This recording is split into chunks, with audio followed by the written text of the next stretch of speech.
ఊరకుండుడి, నేనే దేవుణ్ణని తెలుసుకోండి అంటాడు. ఊరక నిలబడి నా కార్యములు చూడండి.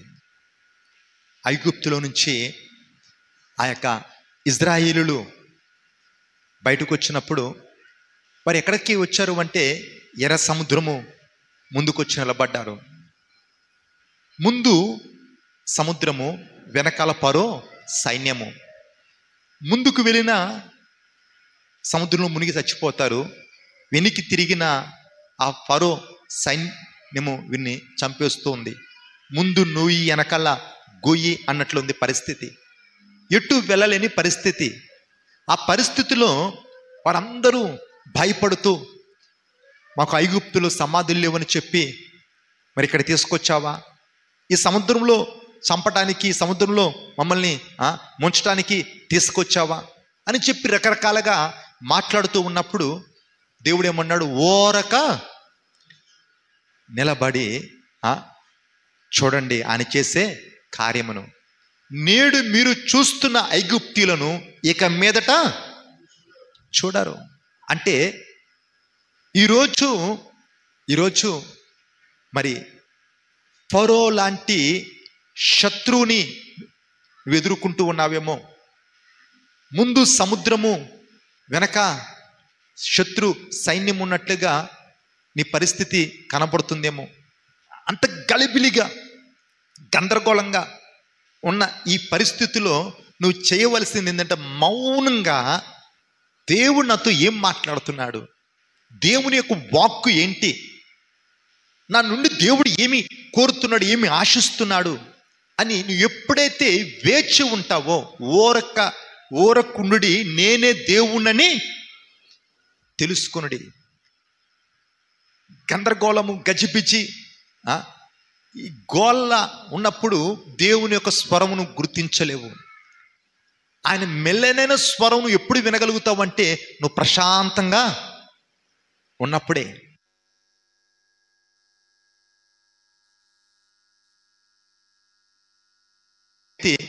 బదిరి చెట్టు కింద కూర్చున్నాడు. మరి పెద్ద గాలి, దుమారం, భూకంపం ఇవన్నీ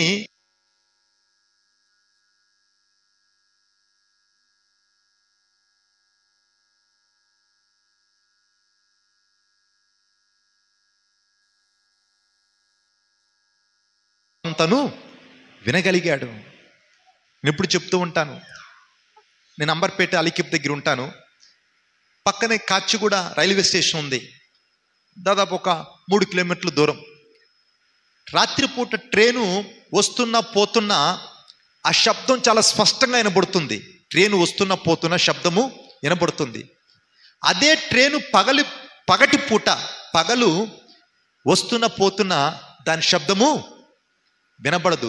కారణం ఏంటి? రాత్రిపూట ఎందుకు వినపడుతుంది, పగలిపూట ఎందుకు వినిపించట్లేదు? అదే ట్రైన్ కదా. కారణం ఏంటి అంటే రాత్రి అంతా ఎట్లా ఉంటుంది, నిశ్శబ్దముగా ఉంటుంది కాబట్టి ఆ యొక్క శబ్దాన్ని మనం గుర్తించగలుగుతాం. పగలు అనేకమైన గోల, వెహికల్స్, మనుషులు, ఆ గోల, ఈ గోల, రకరకాల శబ్దాలు ఉంటాయి కాబట్టి ఈ శబ్దాల్లో ఆ యొక్క శబ్దం మనకి అర్థం కాదు. అదేవిధంగా నీ మనసు దేవుని పని నిలపకుండా నువ్వు దిక్కులు చూస్తూ, పిల్లలతో ఆడుకుంటూ, మధ్యలో లేచిపోతే, మధ్యలో ఫోన్ పట్టుకొని మాట్లాడుతూ ఉంటే నీకేమి ఎక్కదు, నీకేం అర్థం కాదు. మరి ఎప్పుడైతే నీ ప్రాణాత్మ శరీరములను నీ అణువణువు, ఇంక నీ చెవులు, నీ కళ్ళు, నీ మనస్సు, నీ చెవులు, నీ కళ్ళు, నీ యొక్క మనస్సు దేవుని పైన నిలిపినప్పుడు ఆయన యొక్క వాక్కు నువ్వు అందుకోగలుగుతావు. ఆయన యొక్క స్వరాన్ని నువ్వు వినగలుగుతావు. ఆయన యొక్క చిత్తం ఏంటో నీకు అర్థమవుతుంది. ఎప్పుడు అంటే నువ్వేదో పార్కులో కూర్చున్నట్టుగా, సినిమా థియేటర్లో కూర్చుంటే కాదు. భక్తుడు అంటాడు, దుప్పి నీటి వాగుల కొరకు ఆశించినట్టు. దాహంతో ఉన్నవాడు నీటి కొరకు ఎదురు చూచినట్టుగా నీటి కొరకు పరిగెత్తినట్లుగా దేవుని యొక్క మాట కొరకు, దేవా నాతో మాట్లాడయ్యా, ఇంక నువ్వు మాట్లాడితేనే నాకు బ్రతుకు, నువ్వు నీ మాట లేకపోతే ఇంక నాకు బతుకు లేదయ్యా అన్నట్లుగా నీ మనసు దేవుని పని నిలిపి దేవుని యొక్క వాక్కు వింటే నీ బ్రతుకు మామూలుగా ఉండదు. నువ్వు క్షణము అనుదినము అద్భుతాలు చూస్తావు. నీ బ్రతుకు ఒక అద్భుతముగా ఉంటుంది. ఇప్పుడు అంటే వాక్కు వింటే, దేవుని మాట నువ్వు వింటే నీ బ్రతుకు మామూలుగా ఉండదు. కాబట్టి కొన్ని నిమిషాలు దేవుని యొక్క వాక్యం మనము ధ్యానిద్దాము. మనసు దేవుని పని నిలిపి దేవుని యొక్క మాటలు మనము విందాం. మరి ముఖ్యంగా రోగం ఏంటి తెలిస్తే మందు ఇవ్వటం ఈజీగా ఉంటుంది. డాక్టర్ దగ్గరికి వెళ్ళినప్పుడు మంచి డాక్టర్ ఏం చేస్తాడంటే ముందు రోగాన్ని గుర్తుపడతాడు. రోగం ఏంటో తెలియకపోతే ఆ డాక్టరు ఇచ్చే మందు సరిగా పని చేయదు. కడుపుల నొప్పికి ఇచ్చే మందు తలనొప్పికి ఇస్తే కడుపుల నొప్పి తగ్గదు. జ్వరానికి ఇచ్చే మందు మరి పంటి నొప్పికి ఇస్తే తగ్గదు. ఒక్కొక్క రోగానికి ఒక్కొక్క మందు ఉంటుంది. మరి మందు ఇవ్వాలి అంటే ముందు రోగము తెలియాలి. పుండున్న చోట మందు పెడితే పుండు తగ్గుతుంది. పుండు కాలుకైంది, మందు ముఖానికి రాశాం, తగ్గుతుందా? తగ్గదు. పుండి ఎక్కడైతే ఉందో మందు అక్కడ పెడితే పుండు మాంతుంది. అదేవిధంగా ఈరోజు నువ్వు ఎదుర్కొంటున్న సమస్యకి మూల కారణం ఏంటో నీకు అర్థమైతే, నువ్వు ఎదుర్కొంటున్న శ్రమకి, అది అనారోగ్య సమస్య కావచ్చు, ఆర్థిక సమస్య కావచ్చు, కుటుంబ సమస్య కావచ్చు, ఉద్యోగ సమస్య కావచ్చు, వ్యాపార సమస్య కావచ్చు. నాకు ఏ సమస్య లేదు అన్నవాడు భూమి మీద ఎవరు ఉండరు. మనిషి అన్నవానికి తప్పక ఏదో ఒక సమస్య ఉంటుంది. ఎంత చెట్టుకి అంత గాలి. ఎవరికున్న కష్టాలు వాళ్ళకు ఉంటాయి, ఎవరికున్న సమస్యలు వాళ్ళకు ఉంటాయి. మరి ఈరోజు నీ సమస్యకి, నీ జీవితంలో ఎదుర్కొంటున్న నీ సమస్యకి మూల కారణం ఏంటో నీకు తెలిస్తే ఆ సమస్య నుంచి ఈజీగా బయటకు రావడానికి వీలవుతుంది. సమస్య నీకు తెలియకపోతే కుడితిలో పడ్డ ఎలకలాగా నువ్వు తణుకులాడాల్సి వస్తుంది. కుడితిలో ఎలక పెడితే పైకి రాలేదు, ఎందుకంటే దాంట్లోనే పడిలిగుస్తూ ఉంటుంది, దాంట్లో మునుగుతూ ఉంటుంది. అదేవిధంగా సమస్య ఏంటి, అసలు ఈ రోగానికి మూల కారణం ఏంటి, ఈ గొడవకి మూల కారణం ఏంటి, ఈ నష్టానికి మూల కారణం ఏంటి, ఈ యొక్క అవమానానికి, ఈ యొక్క అపజయానికి మూల కారణం ఏంటి అనేది నీకు అర్థమైతే అందులోంచి ఈజీగా బయటికి రాగలుగుతావు. సత్యము మనల్ని ఏం చేస్తుందంటే స్వతంత్రులుగా చేస్తుంది. ఆ సత్యము మన సర్వసత్యములోనికి నడిపిస్తుంది. ఎప్పుడు అంటే సత్యము నీకు తెలిసినప్పుడు.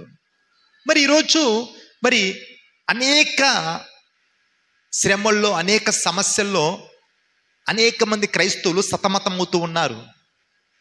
మన యొక్క జీవితంలో శ్రమకి ముఖ్యంగా 3 కారణాలు అయి ఉంటున్నాయి. మన జీవితంలో ఎదుర్కొంటున్న సమస్యకి ముఖ్యంగా 3 రకాల కారణాలను బట్టి మన జీవితంలో శ్రమలు, శోధనలు, ఇరుకులు, ఇబ్బందులు ఎదురవుతాయి. మొదటి కారణం ఏంటి? మొదటి కారణం ఏంటి అంటే దేవుని యొక్క మరి మాటకు లోబడకపోతే, దేవుడు మాటకు లోబడకపోతే మరి వచ్చే శ్రమ, దాన్ని ఏమంటారంటే అది భయంకరమైన శాపం. కొంతమంది జీవితాల్లో చూస్తే వాళ్ళు చాలా నిష్టగా, చాలా భక్తిగా, చాలా ఖచ్చితంగా ఉంటారు. సర్దుకోకుండా, రాజీ పడకుండా దేవుని నిష్టగా మొక్కుతారు. కానీ వాళ్ళ జీవితంలో అన్ని కష్టాలే, అన్ని నష్టాలే. బ్రతుకులో నెమ్మది ఉండదు, వాళ్ళ జీవితంలో శాంతి ఉండదు, వాళ్ళకు సుఖం అంటే తెలియదు. చింత చెట్టు కంట కాతైనా పోతైనా ఎప్పుడు ఏదో ఒకటి ఉంటుందంట, అది ఖాళీకి మాత్రము ఉండదంట. కొంతమంది నన్ను అడిగే ప్రశ్న ఏంటంటే, అన్న మేము ఇంత భక్తిగా ఉంటున్నాము, ఇంత నిష్టగా బ్రతుకుతున్నాము, ఇంత ఖచ్చితంగా ఎక్కడ రాజీ పడకుండా ఎక్కడ కూడా సర్దుకోకుండా, దేవుణ్ణి మొక్కే విషయంలో సర్దుకోకుండా ఇంత నిష్ఠగా ఉన్నప్పుడు ఎందుకు మాకు ఈ నష్టము, ఎందుకు మాకు ఈ కష్టము, ఎందుకు ఈ శ్రమ, ఎందుకు ఈ దరిద్రము? దానికి కారణము ఏంటి అంటే మన యొక్క పితరుల యొక్క పాపాన్ని బట్టి ఏమొస్తుందంటే శాపం మన మీదకి వస్తుంది. పితరుల యొక్క పాపాన్ని బట్టి ఏమొస్తుంది? శాపం. నువ్వు మంచివాడివే, నువ్వు ఏ తప్పు చేయలేదు, కానీ నీ తాతలు ముత్తాతలు, నీ తల్లి తరపున, నీ తండ్రి తరపున, అటు 7 తరాలు ఇటు ఒక పిల్లని పెళ్లి చేసుకోవాలంటే, ఒక పెళ్ళి కొడుకుని అల్లునిగా చేసుకోవాలంటే పెద్దవాళ్ళు చెప్పే మాట ఏంటి? అటు 7 తరాలు ఇటు 7 తరాలు. ఎందుకు చూడాలా అంటే ఆ 7 తరాలు వాళ్ళు ఎట్లా బతికారు, వాళ్ళ జీవితాలు ఏ విధంగా ఉన్నాయి, వాళ్ళ కుటుంబాలు ఏ విధంగా ఉన్నాయి, ఎటు తండ్రి వైపున లేదా తల్లి వైపున. ఎందుకు? వంశపరమైన రోగాలు ఏమైనా ఉన్నాయా? సాధారణంగా తండ్రికి బట్టతలు ఉంటే కొడుక్కి వస్తారదా? బట్టతలు వస్తుంది. అమ్మ నాన్నకి షుగర్ ఉంటే డాక్టర్లు ఏమంటారు? పిల్లలకు కూడా షుగర్ వస్తుంది. కొన్ని ఆ యొక్క వంశపరమైన రోగాలు వస్తాయి. టీబీ వచ్చింది అనుకో, అడుగుతారు ఏమని, మీ ఇంట్లో ఎవరికైనా టీబీ ఉందా, మీ ఇంట్లో ఈ సమస్య, మీ యొక్క బంధువుల్లో ఈ సమస్య ఏమైనా ఉందా అని డాక్టర్ అడుగుతాడు. చూడండి, కారణము లేని కష్టాలు, ఆ కష్టానికి కారణం తెలియదు.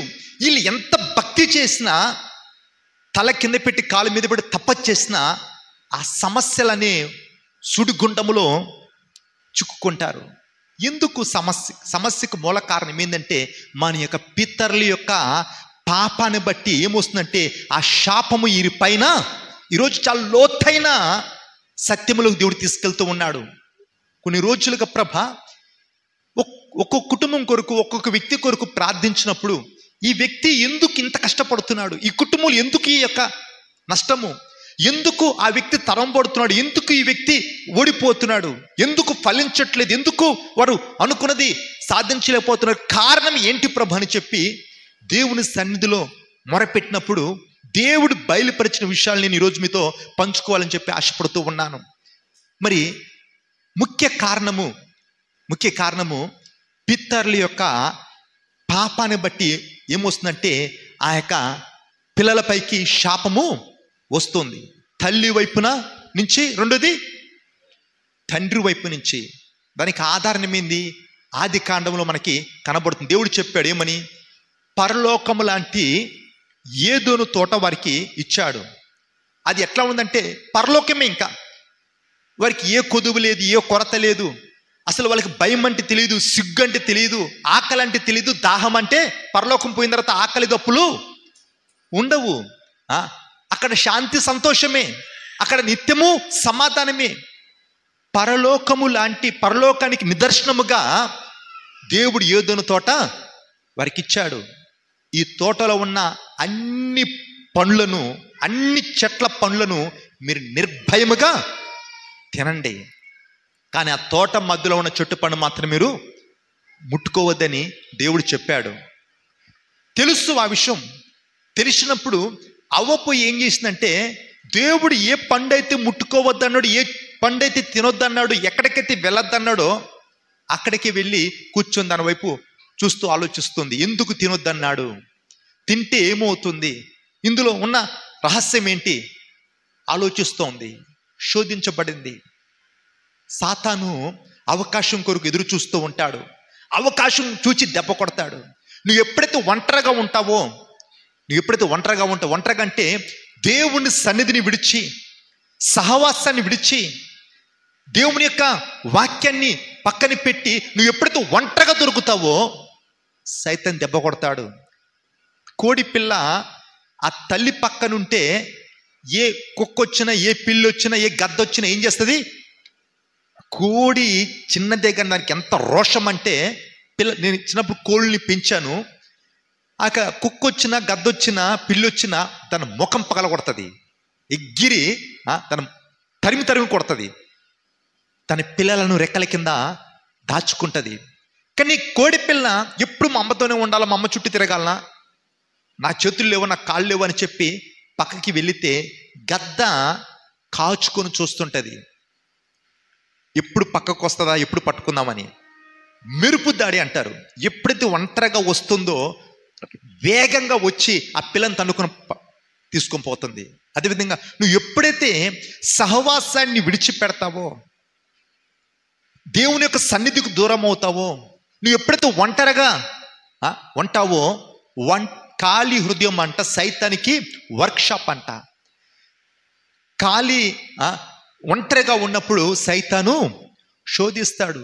అవ్వ ఒంటరిగా వెళ్ళి చెట్టు దగ్గర కూర్చొని ఆలోచిస్తూ ఉంది. ఆదాముని విడిచి, ఆదాముకు తోడుగా అవ్వని, అవ్వకు తోడుగా ఆదాముని దేవుడు ఇచ్చాడు. వారిద్దరు ఏక శరీరం అన్నారు. ఒకరిని ఒకరు విడిచి ఉండొద్దని దేవుడు చెప్పాడు. మరి ఈరోజు నువ్వు దేవుడు మనం ఏకమై ఉన్నాం. దేవుడు మనము ఏకమై ఉన్నాం. మరి సంఘం అంటే దేవుని యొక్క శరీరం అయి ఉంది. మరి నువ్వు దేవుని నుండి వేరైతే, ఆ సంఘం నుండి సహవాసం నువ్వు ఒంటరిగా పక్కకి వెళ్ళిపోతే, ఈ ఒక్క వారమే కాదా, ఈ ఒక్క ఆరాధనే కాదా, ఈరోజు చర్చికి పోతే, ఈరోజు ఆరాధనలో పాల్గొనకపోతే ఏమవుతుంది? రోజు చెట్టుకి నీరు పోస్తే పచ్చగా ఉంటుంది, చెట్టుకి నీరు పోయటం మానేస్తే ఎండిపోతుంది. రోజు 3 పూట్ల భోజనం చేస్తే పుష్టిగా ఉంటావు, ఆరోగ్యంగా ఉంటావు. ఒక పూట భోజనం చేయకపోతే శరీరము నిరసించిపోతుంది. నీ శరీరానికి ఆహారం ఎంత అవసరమో, చెట్టుకి నీరు ఎంత అవసరమో, ఆత్మీయంగా దేవునితో బలంగా ఎదగటానికి సహవాసం, సంఘం అంతా అవసరం. నువ్వు ఎప్పుడైతే సహవాసము నుండి, దేవుని యొక్క సన్నిధి నుండి వేరవుతావు, నువ్వు ఒంటరిగా ఉంటావు, సైతాన్ దెబ్బ కొడతాడు. అవ్వ ఒంటరిగా కనబడింది. సైతానికి ఏమంటుంది? ఇది నిజమా?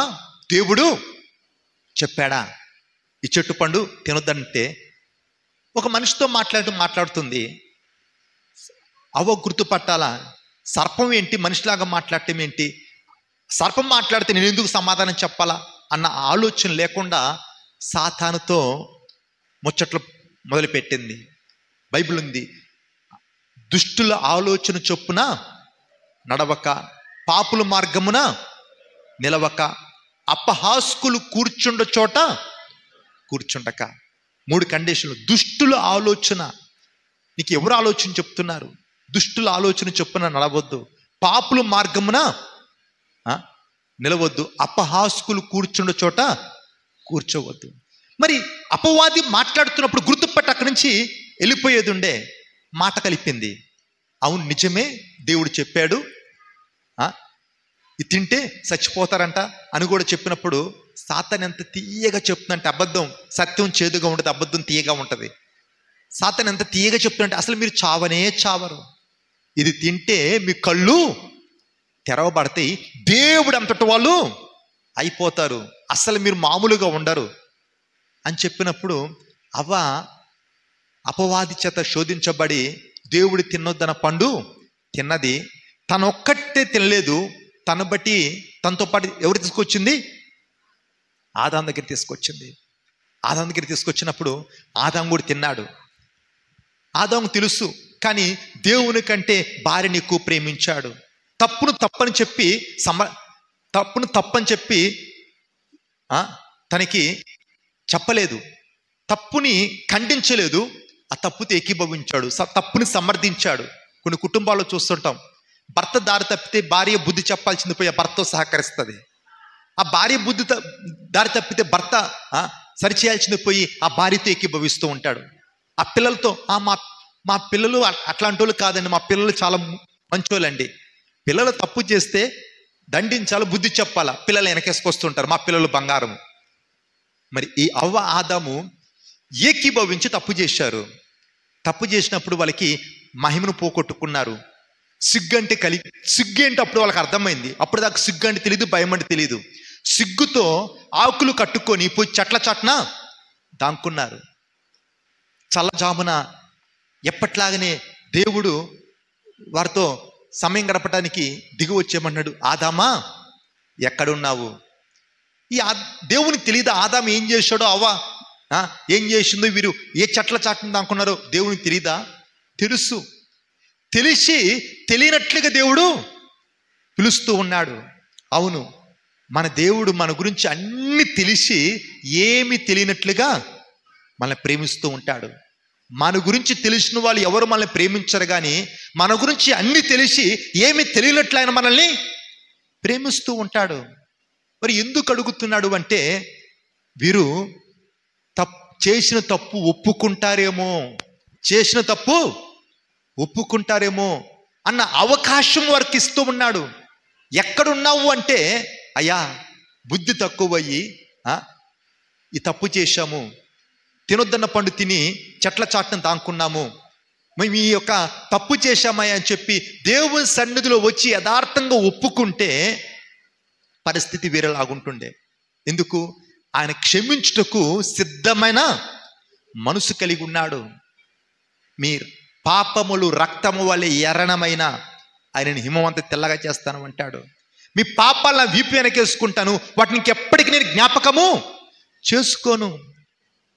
మరి ఒక్క నిమిషము దేవుడు కోపగిస్తే ఆవిష్కాలము దయచూపుతాను అన్నాడు. దయగల తండ్రి, కనికరం గల తండ్రి, క్షమించుటకు ఆయన సిద్ధమైన మనసు కలిగి ఉన్నవాడు. దేవుడు ఎదురు చూస్తూ ఉన్నాడు. వీరు అడుగుతారేమో, క్షమాపణ అడుగుతారేమో. అతిక్రమంలో దాచిపెట్టేవాడు వర్ధిల్లడు, వాటిని ఒప్పుకొని, అంటే నువ్వు దేవుని దగ్గర ఒప్పుకున్నప్పుడు ఏమవుతుందంటే నువ్వు కనికరించబడతావు, ఆ శిక్ష రద్దు చేయబడుతుంది, దేవుడు నీకు ఒక అవకాశము ఇస్తాడు.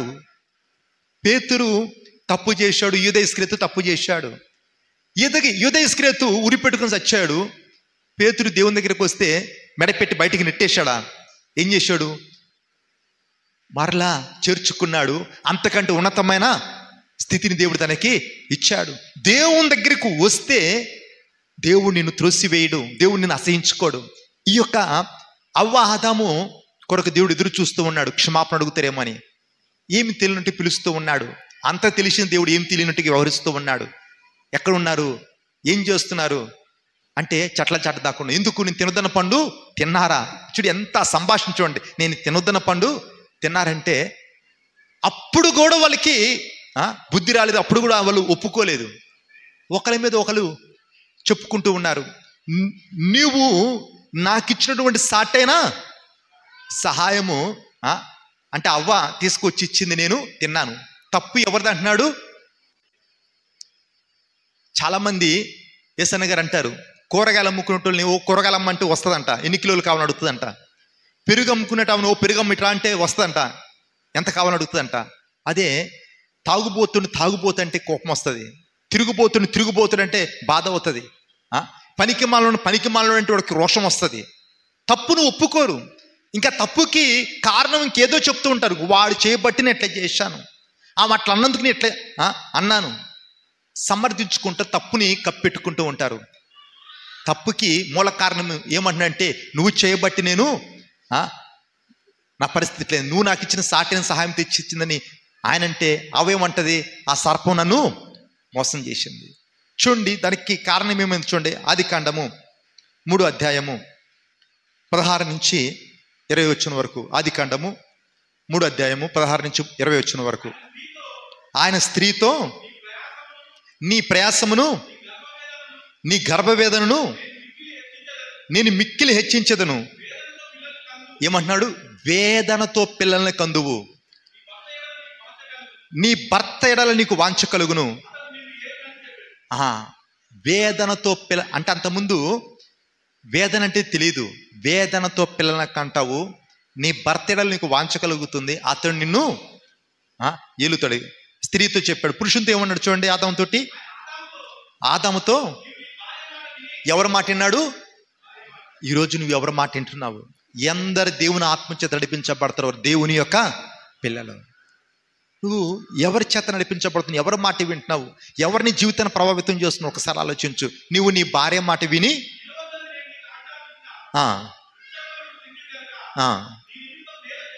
ఎవరి నిమిత్తం శపించబడిందంటే నీ నిమిత్తం ఏమైంది? నేల శపించబడింది. ప్రయాసముతోనూ బ్రతికిన దినాలన్నీ ఎట్లా సుఖంతో కాదు, ప్రయాసతో బ్రతుకు దినములన్నీ తన పంట తిందు. ఇంకా అది ఏం మొలిపిస్తుందంట? ముళ్ళ తుప్పలు గచ్చ పొదలు, ముళ్ళ తుప్పలు గచ్చ పొదలు మొలిపించును. ఇంకా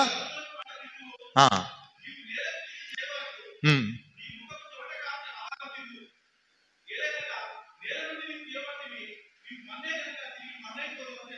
చూడండి, అవ్వ ఆదాము యొక్క చేసినటువంటి ఆ పాపాన్ని బట్టి ఏమైంది? భూమి శపించబడింది. భూమి మీదకి శాపము ప్రవేశించింది. వారికి కయ్యేను ఏబేలు అనే ఇద్దరు కుమారులను దేవుడిచ్చాడు. కయ్యోని యొక్క మరి అర్పణ దేవుడు అంగీకరించలేదు, ఏబేలు యొక్క అర్పణ దేవుడు అంగీకరించడం అని మనం బైబిల్ చదువుతాం. చాలామంది ఏమనుకుంటారంటే ఏబేలు శ్రేష్టమైన దేవునికి ఇచ్చాడు కాబట్టి ఏబేలు అర్పణ దేవుడు అంగీకరించాడు, కయ్యేను మరి దేవునికి శ్రేష్టమైనది ఇవ్వలేదు కాబట్టి మరి కయ్యేను యొక్క అర్పణ అంగీకరించు. నిజమే. మీరు ఇప్పుడు ఆలోచించారా? ఏబేలు ఎందుకు శ్రేష్టమైనది ఇవ్వగలిగాడు, కయ్యేను ఎందుకు హృదయపూర్వకముగా దేవునికి ఇష్టమైనది శ్రేష్టమైనది ఇవ్వలేకపోయాడు? కారణం ఏంటి? ఇద్దరు ఒక ఇంట్లో పుట్టిన వాళ్ళే, ఇద్దరికి సమాన అవకాశము. ఒక వ్యక్తి దేవునికి ఇష్టడుగా ఉన్నాడు, మరొక వ్యక్తి దేవునికి అయిష్టుడుగా కనబడుతూ ఉన్నాడు. కారణం ఏంటి? ఎందుకు? కారణం ఏంటి అంటే, దేవునికైనా సైతానికైనా ప్రథమ ఫలం ఎవరిదంట? ప్రథమ ఫలము నాది అంటాడు. ఐగుప్తులో మరి వారు ఇజ్రాయేల్ని బయటికి పంపించినప్పుడు ఆ యొక్క సంహారపు దూత వచ్చినప్పుడు ఎవరు చచ్చిపోయారు? జ్యేష్ఠులు. ఆ యొక్క ఇంట్లో ఉన్నటువంటి ఆ జ్యేష్ఠులు చనిపోయారు. సాధారణంగా మంచే కావచ్చు, చెడే కావచ్చు, ఇంటికి పెద్ద కొడుకులే, పెద్ద కొడుకులు అంటారు కదా, ఇంటికి పెద్ద కొడుకులు, జ్యేష్ఠులు, కొడుకులే కావచ్చు, కూతురులే కావచ్చు. ఎక్కువ నేను చూసినటువంటి కుటుంబాల్లో ఎక్కువ ముట్టడి, ఎక్కువ ప్రభావము ఆ మొదటగా పుట్టిన వారిపైన, ఆ జ్యేష్ఠుల పైన ఎక్కువ కనబడుతూ ఉంటుంది. అది ఆ యొక్క ఎఫెక్టు ఆ జ్యేష్ఠుల మీదకి వెళ్ళిపోతూ ఉంటుంది. కయ్యోని యొక్క మరి ఆ విధంగా మారటానికి కారణం ఏంటంటే, తల్లిదండ్రుల యొక్క ఆ పాపాన్ని బట్టి ఆ శాపం ఎవరి మీదకి వచ్చిందంటే కయ్యోని మీదకి. యాప చెట్టు ఉంది, యాప చెట్టు మీద రోజు పాలు పోయి, రోజు తేనె పోయి, రోజు చక్కెర పోయి, దాని నుంచి వచ్చే ఆ ఆకు, దాని నుంచి వచ్చే ఆ చెట్టు ఎట్లా ఉంటుంది? తీగ ఉంటుందా, చేదుగా ఉంటుందా? రోజు పాలు పోసినా, రోజు తేనె పోసినా యాప చెట్టు గుణము మారదు. ఎందుకు? దాని ఏరు చేదు కాబట్టి, దాని యాప విత్తనము చేదు కాబట్టి దాని నుంచి వచ్చే మొక్క కూడా చేదుగానే ఉంటుంది. కారణం ఏంటి అంటే, అవ్వ ఆదాము చేసినటువంటి ఆ పాపాన్ని బట్టి ఆ శాపము కయ్యోని మీదకి వచ్చింది. కొంతమంది బైబిల్ పండితులు ఏమంటారంటే, కయ్యోను ఆ యొక్క సర్పానికి పుట్టినటువంటి వ్యక్తి అని చెప్పి బోధిస్తూ ఉంటారు. అది ఎంత వాస్తవం మనకు తెలియదు, కానీ ఒక చోట యేసయ్య అంటాడేమని, సర్ప సంతానం అని పిలుస్తాడు. సర్ప సంతానమా అంటే, మరి ఆ యొక్క సర్పంతో అవ్వ స్నేహం చేసింది కాబట్టి దాని యొక్క గుణము కయ్యోనికి వచ్చింది. అందుకే పిల్లలు పుట్టేటప్పుడు కడుపులో ఉన్నప్పుడు హాస్పిటల్కి వెళ్ళినప్పుడు ఏం చేస్తారు? మంచి ఫోటోలు, పిల్లల ఫోటోలు, అందమైనటువంటి మంచిగా చూడగానే ముద్దుగా వచ్చే ఆ ఫోటోలు గోళ్ళకి పెడుతూ ఉంటారు. ఎందుకంటే ఆ పిల్లల కడుపులో ఉన్నప్పుడు ఆ తల్లులు ఆ రూపాన్ని చూసినప్పుడు ఏమొద్దంటే ఆటోమేటిక్గా వీళ్ళు కూడా, ఆ కడుపులో ఉన్న పిల్లలు కూడా ఆ రీతిగా మారతారని చెప్పి పిల్లలు ఆ యొక్క హాస్పిటల్కి వెళ్ళినప్పుడు ఆ ఫోటోలు హాస్పిటల్లో పెడతా ఉంటారు. డాక్టర్ చెప్పాడు, ఆ చూసే దాన్ని బట్టి ఆ పిల్లల యొక్క ఎదుగుదల మారుతుంటుందని చెప్పారు. తల్లిదండ్రుల యొక్క శాపము ఆ యొక్క కయ్యూని మీదకి వచ్చింది. ఆ తల్లిదండ్రులు ఆ శాపం కొరకు ప్రార్థించలేదు, శాపము తొలగిపోవాలని ప్రార్థించలేదు. మొదటి ఆదాము ద్వారా ఏమొచ్చిందంటే శాపం వచ్చింది. కడపట్టి ఆదాము ద్వారా, మొదటి ఆదాము ద్వారా మరణం వస్తే, కడపట్టి ఆదాము ద్వారా ఏమొచ్చిందంటే జీవం వచ్చింది. బైబిల్లో ఉంది. రోమపత్రిక 6వ అధ్యాయము 23వ వచనము. రోమపత్రిక 6వ అధ్యాయము 23వ వచనము. ఏలయనగా పాపం వల్ల వచ్చే జీతము మరణము,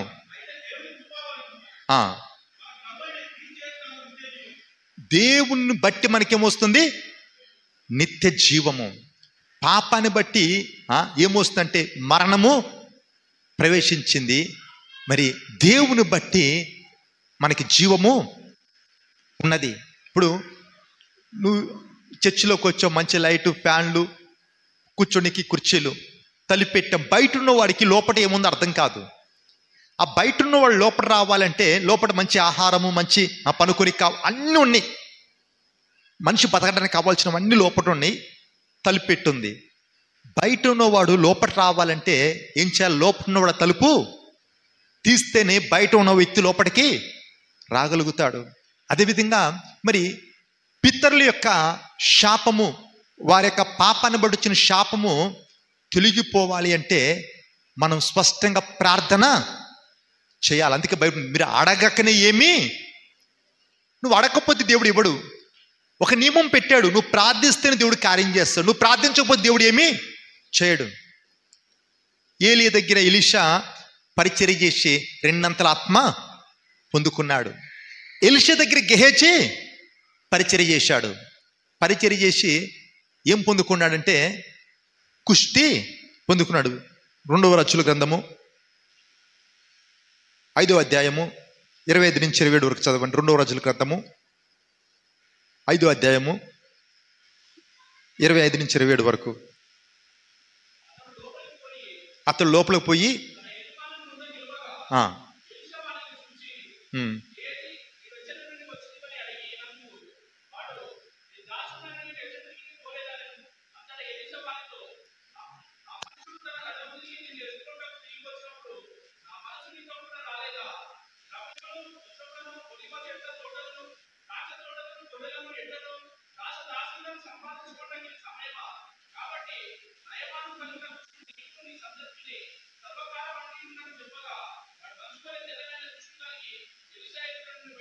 చూడు, ఇప్పుడు ఆ యొక్క దేవుడు వద్దు అన్నది ఈయన తెచ్చి దాచుకున్నాడు. ఏం తెలియనట్టుగా వచ్చి ఎలీషా ముందు నిలబడ్డాడు. ఎక్కడికి వెళ్ళావు? నేను ఎక్కడికి వెళ్ళలేదు, ఇక్కడ లోపలనే బయట ఉన్నాను అంతే, ఎక్కడికి వెళ్ళలేదు అన్నాడు. యథార్థత లేదు, నటన ఉంది, సత్యం లేదు, అబద్ధము కనబడుతుంది. ఏమంటున్నాడు ఎలీషా? నయమాను పోగొట్టుకున్న ఆ కుష్టి నువ్వు తెచ్చుకున్నావు. నీ మట్టికేనా? ఎవరి మట్టికంట? నీకును నీ సంతతికి. ఎప్పటి వరకు? సర్వకాలము. సర్వకాలం. వాళ్ళు ముది మనవళ్ళు. గెహజీ యొక్క ముది మనవడు 3 తరాలు అయిపోయింది. ముది మనవడు వచ్చాడు. వాళ్ళంతా రోగం, కుష్టి, భయంకరమైన వాసన. ఏందిరా ఈ రోగం? ఈ ఇంట్లో ఎప్పుడు చూసినా ఎవరికొకరికి ఇది కనబడుతుంటుంది. ఏంటి ఈ సమస్య అంటే వాడిచ్చే సాక్ష్యం ఏంటి తెలుసునా? మా తాత, మా ముత్తాత ఒక వ్యక్తి ఉన్నాడు, గొప్ప ప్రవక్త దగ్గర ఉన్నాడు, నమ్మకంగా యథార్థంగా లేనందుకు శాపాన్ని తెచ్చుకున్నాడు. ఆ శాపం మా పైన ఏలుబడి చేస్తుంది. మరి అవ్వ ఆదాం చేసిన యొక్క పాపానికి శాపము కయ్యూని మీదకి వచ్చింది. ఆ యొక్క గెహజీ చేసినటువంటి ఆ యొక్క మరి తప్పుకి శిక్ష తన యొక్క సంతతి మీదకి వచ్చింది. మరి అది దేవుని దగ్గర నువ్వు ప్రార్థిస్తే తప్ప ఆ శాపము తొలగిపోదు. అందుకే నెహెమ్యా, ఎజ్రా, దానియేలు ఆ గ్రంథాల్లో మనం చదివినప్పుడు వాళ్ళు ఏమని ప్రార్థిస్తారు? అయ్యా, మా యొక్క పితరులు చేసినటువంటి ఆ పాపము నుండి, ఆ శాపము నుండి, ఆ దోషము నుండి, ఆ యొక్క అతిక్రమం నుండి దయతో మమ్మల్ని విడిపించు. మమ్మల్ని మేము చేసిన తప్పు, మా యొక్క పితరులు చేసిన తప్పు దయతో క్షమించు, క్షమించు. ఇటుక పెట్టి కడితేనే పెద్ద గొడవ అవుతుంది. ఇటుక పెట్టి కడితేనే పెద్ద గొడవ అవుతుంది. తీసేటప్పుడు ఏం చేయాలా? ఒక్కొక్క ఇటుక తీసుకుంటా కిందికి రావాలా. అదేవిధంగా ఏదో గంపకొత్తలాగా ప్రభా నా తప్పులని క్షమించు అనేది కాదు, ప్రార్థించాలి. ఏమని? నా తల్లి తరపున, నా తండ్రి తరపున వారి యొక్క పాపాలను బట్టి వచ్చిన ఆ శాపము నుండి, నా తల్లి తరపున, నా తండ్రి తరపున వారి యొక్క పాపాన్ని బట్టి మరి వచ్చినటువంటి ఆ శాపము నుంచి నాకు విడుదల తెచ్చేయి అని నువ్వు ప్రార్థిస్తే తప్ప ఆ శాపం నీ పైన నిలుబడి చేస్తూ ఉంటుంది. చూడు, నీ నిమిత్తము భూమి శపించబడింది అంటున్నాడు. నీవు ప్రసవ వేదనతో పిల్లల్ని కంటావు. నీ భర్త నిన్ను ఏలుతాడు. స్త్రీకి భయంకరమైన శాపం. పురుషుడికి ఏమన్నాడు, నువ్వు కష్టపడి పని చేస్తావు, ముళ్ళ తొప్పులు గచ్చపొదలు ములుస్తే మట్టి నుండి నువ్వు తీయబడ్డావు కాబట్టి తిరిగి మట్టికి చేరిపోతావు. వీరు దేవుని దగ్గర అడగలేదు, ఆ శాపము నుంచి చుడిపించు ప్రభా, నీ యొక్క జీవాన్ని మాకు అనుగ్రహించు అని ప్రార్థించలేదు. అందుకే మరి మనిషి ఏదైతే పోగొట్టుకున్నాడో అది తిరిగి ఇవ్వటానికి యేసయ్య భూమి మీదకి దిగివచ్చాడు. మొదటి ఆదామును బట్టి ఆ మాట కూడా చదువుకుందాం. 2 కొరింథీయులకు రాసిన పత్రిక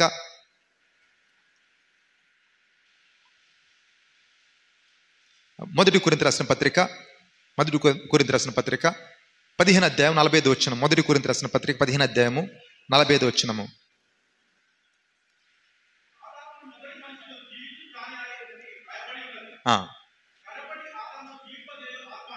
కడపటి మొదటి ఆదామని మొదటి మనుషుడు జీవించు ప్రాణి అంట. కడపటి ఆదాము జీవింప చేయు ఆత్మ కదా. మొదటి మనిషి ద్వారా మరణము భూమి మీదకి ప్రవేశించింది. ఈ కడపటి ఆదాము ద్వారా ఆ మరణానికి విరుగుడు దొరికింది. మరణపు ముళ్ళు దేవుడు విరిచివేశాడు, ఆ శాపాన్ని కొట్టివేశాడు. అందుకే యేసు రక్తం అంట ఏం చేస్తుంది, ప్రతి పాపం ఉండి ప్రతి శాపం. అందుకే మనం మీటింగ్లో పోస్టర్ల పైన ఒక పాస్టర్ గారు కొన్ని మాటలు రక్షణ మార్గము రాయించి పెట్టి, ప్రతి పాపము నుండి, శాపము నుండి, రోగము నుండి, దరిద్రం నుండి, మరణ భయమును, నిత్య నరక శిక్ష నుండి తప్పించి ఏ ఒక్కరిని నశించుట ఆయన ఇష్టము కాదు. కొన్ని మాటల్లో రక్షణ మార్గం. యేసు రక్తంలో మనకి విడుదల, యేసు రక్తంలో మనకి జయము, యేసు రక్తంలో మనకి స్వస్థత, యేసు రక్తంలో మనకి సమాధానం. మరి నువ్వు ప్రార్థిస్తే తప్ప నీ యొక్క పితరుల యొక్క శాపము నుంచి విడుదల. మొదటి కారణము మన జీవితంలో, మన కుటుంబాల్లో ఉన్న సమస్యలకి, కష్టాలకి మూల కారణం ఏంటంటే మన యొక్క పితరుల యొక్క పాపము. అది నువ్వు ప్రార్థిస్తేనే ఆ దేవుని సన్నిధిలో నువ్వు ప్రార్థించి పలికితేనే విడుదల కలుగుతుంది. రెండో కారణం ఏంది, దేవుడు చెప్పింది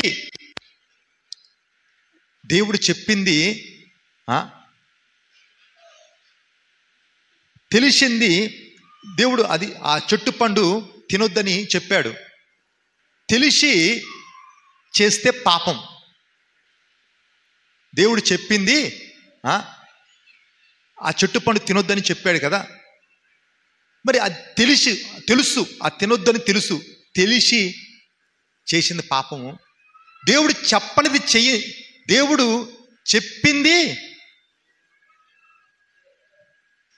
చెప్పింది చేసిన పాపము, చెప్పనిది చేయకపోవటము, చెప్పింది చేయటం పాపము. చెప్పింది చేయటం పాపం అయితే చెప్పింది చేయకపోవటము అతిక్రమం. చెప్పింది చేయటము అది తెలుసు తినొద్దని, తెలుసు ముట్టుకోవద్దని, తెలిసి బుద్ధిపూర్వకముగా చేస్తే అది పాపము. చెప్పింది ఆ యొక్క చేయటం పాపము. మరి చెప్పింది చేయకపోవటము అతిక్రమం. అదేంటిదో చూద్దాం. మొదటి సమూయేలు 15 అధ్యాయము 22 వచనము. మొదటి సమూయేలు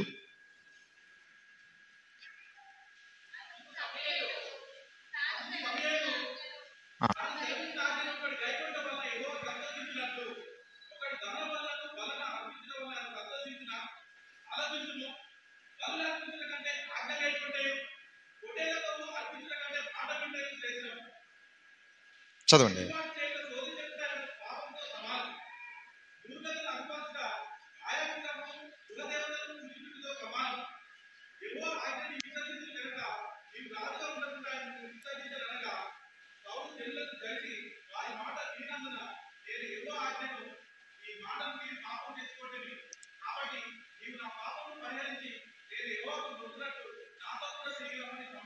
చాలు. ఇప్పుడు ఇజ్రాయేల్లో మొదటి రాజు ఎవరమ్మా? సౌలు. దేవుడు ఏరి కోరి ఎన్నుకున్నాడు. ఎప్పటికీ రాజుగా తనని ఉంచాలని చెప్పి దేవుడు ఆశించాడు. తన ఎడల దేవుడు ఉన్నతమైన ప్రణాళిక కలిగి ఉన్నాడు. ఎంత గొప్ప భాగ్యం. సౌలు ఎవరు అంటే గాడిదలు కాసుకునే వ్యక్తి, సాధారణమైన వ్యక్తి, ఎన్నికలేని వ్యక్తి. కానీ దేవుడు ఎన్నుకొని తన యొక్క జాతి పైన, తన ప్రజలపైన నాయకునిగా దేవుడు నియమించాడు. నియమించి దేవుడు ఒకరోజు తనకు ఒక పని చెప్పాడు. ఏమని? మరి ఇజ్రాయేలీయులు ఐగుప్తు నుంచి వస్తున్నప్పుడు అమాలేకీయులు వారికి చేసిన ఆ కీడు, ఆ నష్టం నాకు గుర్తుంది. కాబట్టి వారిని కనికరించకుండా, వారెడల దయ చూపకుండా వారికి కలిగినదంతా తుడిచేయి, దేనిపైన జాలిపడబాకు, దేన్ని ఉంచబాకు, ఉన్నదంతా ఆ యొక్క సమ్ముల ధ్వంసం చేసినామని చెప్పాడు. మరి దేవుడు నమ్మి తనకు ఒక పని అప్పచెప్తే ఈ సౌలు పోయి ఏం చేసిందంటే రాజును చంపలేదు, అగాగుని తీసుకొచ్చాడు. ఆ తర్వాత మరి తనకిష్టమైనటువంటి గొర్రెలను, ఎడ్లను ఎంట పెట్టుకొని వచ్చాడు. ఆ రాత్రి అంతా సమూయేలుకు నిద్ర పట్టలేదు. సౌలు, బైబిల్ రాయబడింది, దేవుడంట సౌల్ని రాజుగా చేసినందుకంట ఏమైందంట, ఆయన పశ్చాత్తాపట్టుకు నరుడు కాదని ఒక చోటు ఉంటుంది చూడు. దేవుడే పశ్చాత్తాపడ్డా అంట. ఎందుకు? గాడిదలు కాసుకున్న వాడిని, ఎన్నికలైన వాడిని నేను నాయకునిగా చేస్తే ఈ సౌలు నా పైన తిరగబడ్డాడే కదా, నా మాటకి లోబడలేదు కదా, నేను చెప్పింది చేయలేదు కదా. దేవుడు దుఃఖపడ్డాడు. దేవుడు బాధపడితే సమూయేలుకు రాత్రి అంతా నిద్ర పట్టలేదు. ఇప్పుడు తెల్లారదని చెప్పి ఎదురు చూస్తూ ఉన్నాడు. ఆదాము ఏం చేశాడు? తెలిసి చెప్పింది తెలిసి, అది పాపమని తెలిసి చేశాడు. ఆదాము చెట్టు పండు తినదంటే తిన్నాడు. సౌలు వాళ్ళని చంపంటే చంపకుండా ఉన్నాడు. ఆయనేమో తెలిసింది చేశాడు, శాపాన్ని తెచ్చుకున్నాడు. ఈయన చేయమన్నది చేయకుండా శిక్షను కొని తెచ్చుకున్నాడు. సమూయేలు వచ్చినప్పుడు సౌలు ఏం తెలియనట్టుగా వచ్చి అంటున్నాడు, నువ్వు చెప్పింది నేను చేశాను, నువ్వు చెప్పినట్టు నేను చేశానంటే, దేవుని మాట వింటే నేను చెప్పింది చేస్తే ఈ ఎడ్ల రంకెలేంటి, గొర్రెల అరుపులేంటి, ఇవి ఎక్కడి నుంచి వినపడుతున్నాయి అంటే ఏమంటున్నాడు? అవి నీ దేవునికి బలి అర్పించడానికి నేను తీసుకొచ్చాను. దేవునికి ఎడ్లు కావాలన్నా, గొర్రెలు కావాలన్నా, దేవునికి ఏమైనా తక్కువైందా? 1000 కొండల మీద పొట్టేళ్ళు నావి అంటాడు కదా, పశువులన్నీ నావి అంటాడు, అన్నీ నాకు తెలుసు అంటాడు. మరి యొక్క సౌలు ఏం చేశాడంటే తిరగబడ్డాడు. తనకు నచ్చింది,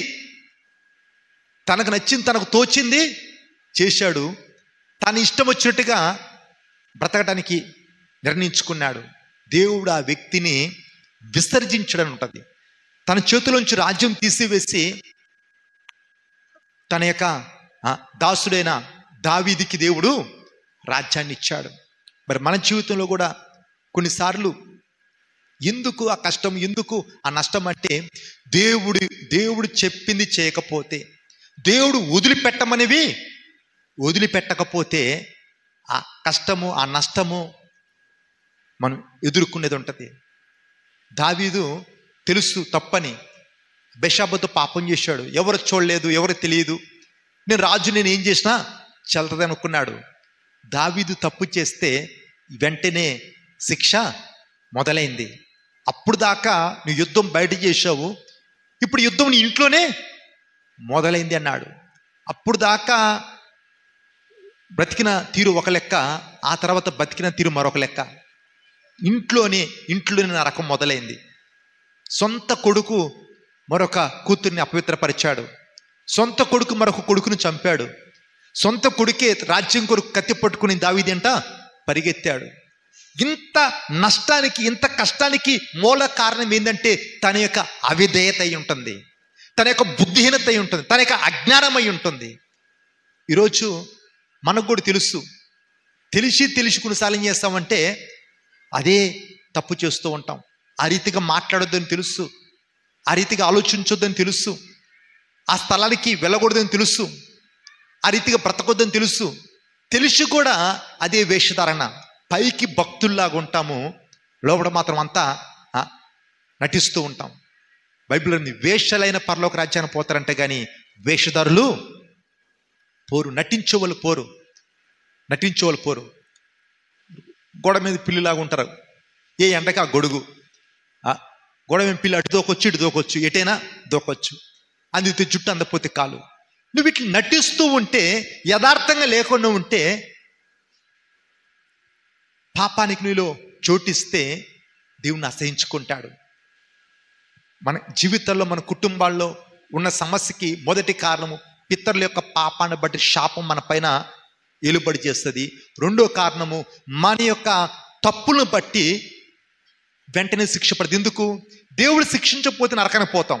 మనం నరకానికి వెళ్ళి దేవునికి ఇష్టం కాదు కాబట్టి ఇక్కడనే సరిచేసి ఇక్కడనే మనకి శిక్ష పెట్టి దేవుడు మనల్ని పరలోకానికి తీసుకెళ్తాడు. కొంతమందిని నేను చూశాను, దేవుని సేవకుల్నే తప్పు చేసి దేవుడు విడిచిపెట్టలేదు. దావీదు తప్పు చేసి దేవుడు వదిలిపెట్టాడా? చెప్పండి. దావీదు హృదయానుసారే కదా అని ఆయనకి ఏమన్నా ఏమంటారు, దొడ్డుదారు చూపించాడా? లేకపోతే తనని తప్పుని మాఫీ చేసేట్టు లేదు, తప్పక శిక్షించాడు. మరి కొంతమంది సేవకులు నేను చూచాను, మంచం మీద పండపెట్టి కోమాలోకి తీసుకెళ్ళి వాళ్ళ తప్పులు ఒప్పుకున్న తర్వాతనే దేవుడు వారిని తీసుకున్నాడు. కానీ అదే పాపములో దేవుడు వాళ్ళు బతుకుతున్నప్పుడు దేవుడు తీసుకోలేదు. ఎందుకంటే దేవుడు దయగల తండ్రి. శిక్ష పెట్టి మన పాస్టర్ ప్రార్థన చేయించేవాడు ఏమని అంటే, ప్రభా వాళ్ళని దెబ్బ కొట్టైనా సరే, వాళ్ళకి శిక్ష పెట్టైనా సరే నరకము తప్పించు. దెబ్బ కొట్టైనా శిక్ష పెట్టైనా వాళ్ళకి నరకము తప్పించు. కొంతమంది ఆ రీతికి ప్రార్థించాలని భయపడతారు. అమ్మో వాళ్ళ కష్టపడితే మేము చూడలేము, వాళ్ళకి దెబ్బ పడితే మేము తట్టుకోలేము, అడ్డుపడుతుంటారు. కొంతమంది మారని కుటుంబీకుల కొరకు మనం ఏ రీతిగా ప్రార్థించాలా? ఇంటికి ఒకరు ఉంటారు కష్టపెట్టేవాళ్ళు, నష్టం చేసేవాళ్ళు. ఇంటికి ఒకడు ఉంటాడు కష్టపెట్టేవాడు, నష్టం చేసేవాడు. వాని కొరకు మనం ఏమని ప్రార్థించాలంటే ప్రేమగా అడ్డుపడేది కాదు, దేవుని చేతులకు అప్పచెప్పలేమని, ప్రభా దెబ్బ కొట్టైనా శిక్ష పెట్టైనా వాడిని మార్చుకో, వానికి నరకము తప్పించు, నీ వైపు వాడిని ఆకర్షించు అని ప్రార్థించినప్పుడు ఏమవుద్దంటే వానికి విడుదల కలుగుతుంది, దేవుని వైపు తిరగటానికి వీలవుతుంది. మరి మొదటి శ్రమ పాపాన్ని బట్టి వచ్చిన శాపము, రెండో శ్రమ మన యొక్క తప్పులను బట్టి వచ్చిన శిక్ష. పాపాన్ని బట్టి వచ్చిన శాపము, తప్పులను బట్టి వచ్చిన శిక్ష. మూడో రకమైన శ్రమ ఉంటుంది. మూడు రకమైన శ్రమ ఏంటిది అంటే, దేవుడు మనల్ని పరీక్షించుకుంటాడు, దేవుడు మనల్ని పుటము వేస్తాడు. మరి 2 కొరింథీయులకు రాసిన పత్రిక 12వ అధ్యాయము, 2 కొరింథీయులకు రాసిన పత్రిక 12వ అధ్యాయము 7 నుంచి 10 వరకు.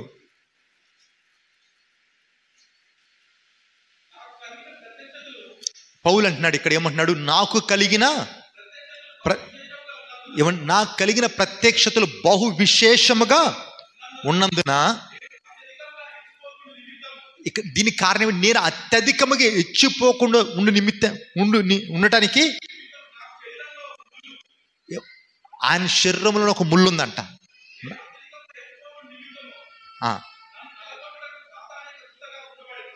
పౌలు అంటున్నాడు, నాకున్న ప్రత్యక్షతలను బట్టి, అంటే ప్రత్యక్షతలు అంటే ఎవరికి లేని తలాంతులు, ఎవరికి లేనటువంటి టాలెంట్, ఆయనకున్న స్థితిని బట్టి, ఆయనకున్న వరాలను బట్టి, ఆయనకున్న ప్రత్యక్షతలను బట్టి అతిశయించుకున్నట్లుగా నా శరీరంలో ఒక ముళ్ళు ఉంచబడింది అంటున్నాడు. అది సైతాను యొక్క దూతగా ఉన్నది అంటున్నాడు. చూడు, భూలోకాన్ని తలకిందులు చేసిన వ్యక్తి, ఎన్నో ప్రత్యక్షతలు, ఎన్నో కృపావరాలు కలిగిన వ్యక్తి, ఎన్నో మర్మాలు బయలుపరిచిన వ్యక్తి. అయితే ఆయనకున్న ఆ స్థితిని బట్టి ఆయన అతిశయించుకున్నట్లుగా ఆయన శరీరంలో ఏముందంట? ఒక ముళ్ళు ఉందంట. మరి ఆ ముళ్ళు కొరకు ఏం చేసినట్ట పౌలు భక్తుడు? అది నా యొద్ద నుండి తొలగిపోవాలని దాని విషయమై ముమ్మారు, ఒకసారి కదంట పలుమార్లు ప్రార్థించాడంట. ముమ్మారు దేవుని అడిగిండంట, వేడుకున్నాను, అందుకు నా కృప నీకు చాలును. ఉమ్, ఉమ్, ఉమ్. ఏమన్నాడు? విశేషముగా దేనిని సంతోషపడతాడంటే నా బలహీనతలు ఏందే నేను బహు సంతోషముగా అతిశయపడుదును. ఆ, ఆ,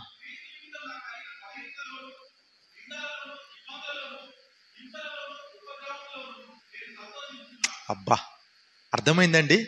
ఆ, ఆదాము అవ్వ చేసిన పాపాన్ని బట్టి ఏమొచ్చింది? పిల్లలపైకి శాపం వచ్చింది. సౌలు చేసినటువంటి తప్పును బట్టి, దావీదు చేసినటువంటి తప్పును బట్టి సౌలు మీదకి దావీదు మీదకి ఏమొచ్చింది? శిక్ష వచ్చింది. వారి పాపాన్ని బట్టి శాపము, వీరి తప్పును బట్టి శిక్ష. మరి పౌలు జీవితంలో పౌలుకున్న శ్రమలకు మూల కారణం ఏంటంట? ఆదాంకి శ్రమలు వచ్చినాయి. ఆ శ్రమలకు కారణం ఏంటి? పాపం. దావీదుకి సౌలుకి శ్రమ వచ్చింది. శ్రమకు కారణం ఏంటి? వారి యొక్క అవిధేయత, వారి యొక్క బుద్ధిహీనత, వారి యొక్క తప్పులను బట్టి వచ్చిన శిక్ష. మరి ఈ పౌలు భక్తుడికి ఉన్న శ్రమకి మూల కారణం ఏంటంట? తనకున్న ప్రత్యక్షతలను బట్టి అతిశయించుకున్నట్లుగా తన శరీరంలో ఒక ముళ్ళుంది అంటున్నాడు. అందుకే నేను ఎప్పుడు బలహీనున్నో అప్పుడు నేను అతిశయించదుంటే నా యొక్క బలహీనతలందు నేను అతిశయిస్తాను అంటున్నాడు. కాబట్టి ఈరోజు నీ జీవితంలో, నీ కుటుంబంలో నువ్వు ఎదుర్కొన్న సమస్యలకి మూల కారణం ఏంటి నువ్వు ఆలోచించు. ఎవరినో అడగాల్సిన అవసరం లేదు. నీకు నువ్వు పరీక్షించుకోవచ్చు. నీ పితరులను బట్టి వచ్చిన శాపం అయితే ఆయన నామములో ప్రార్థించి ఆ శాపాన్ని విరక్కొట్టు. నీ తప్పును బట్టి వచ్చిన శిక్ష అయితే దేవుని సన్నిధిలో యథార్థంగా ఒప్పుకొని విడిచిపెట్టు. ఒకవేళ నీకున్న ప్రత్యక్షతలను బట్టి దేవుడు ఇంకా నిన్ను ఉన్నతమైన శిఖరాన్ని తీసుకెళ్ళటానికి దేవుడు సెలవిచ్చిన పరీక్ష అయితే దేవుని చిత్తానికి ఒప్పుకో. పెనుగులాడబాకు, దేవుని పైన తిరగబడబాకు, దేవుని కృపకి దూరం కాబాకు. నిన్ను పూర్తిగా అప్పగించుకో. ప్రభా, దేవుని కృప కొరకై వేడుకో. ప్రభా, నీ కృప నాకు అనుగ్రహించాయా. ఈ శ్రమలను తట్టుకోవటానికి, శ్రమ వద్దని ప్రార్థించబాకు. ఆ శ్రమలను సహించటానికి, శ్రమలను తట్టుకోవటానికి, ఆ శ్రమల్లో నిలబడటానికి తగిన కృప నాకు అనుగ్రహించాయని ప్రార్థించు. మరి దేవుడు సెలవిచ్చిన శ్రమ, యోబు జీవితంలో దేవుడు ఆ యొక్క శ్రమను సెలవిచ్చాడు. ఏమైంది? రెండంతలుగా దీవించబడ్డాడు. యేసేపు జీవితంలో దేవుడు శ్రమను సెలవిచ్చాడు. ఏమైంది? దేశానికి నాయకుడిగా నిలబడ్డాడు. దేవుడు సెలవిచ్చిన శ్రమ అయితే నిన్ను ఉన్నతమైన శిఖరానికి ఆ శ్రమ తీసుకెళ్తుంది. శ్రమ లేకుండా సింహాసనము లేదు.